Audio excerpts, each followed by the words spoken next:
Juan Kapitulo 12. Unom kaadlaw sa wala pa ang kasaulogan sa pagsaylo, miadto si Jesus sa Betania, diin magpuyo si Lazaro nga gibanhaw niya.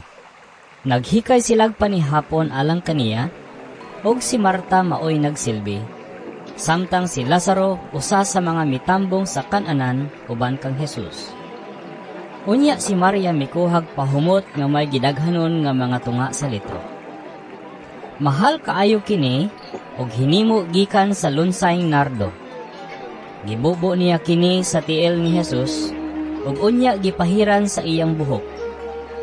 Ang tibuok balay nalukop sa kahumot sa pahumot. Unya, usa sa mga tinun-an ni Jesus nga si Judas Iscariote ang magbudhi kaniya miingon, Nganong wala man hinon ibaligya kining maong pahumot ug 3 ka gatos ka denaryo aron ang halin ihatag ngadto sa mga kabus.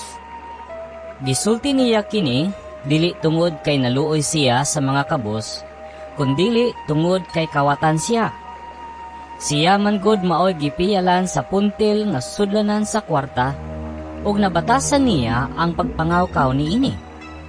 Apan si Jesus miingon, Pasagdi siya. Ug ayaw idili kaniya ang pagtagana niini alang sa adlaw sa paglubong kanako. Ang mga kabus, kanunay ninyong ikauban. Apan ako, dili kanunay uban kaninyo. Sa laing bahin, usa kadakong pundok sa mga tao ang nakabalita nga si Jesus didto sa Betania. Busa, nangadto sila didto, dili lamang tungod kang Jesus, kundili aron pagtan-aw kang Lazaro nga gibanhaw ni Jesus.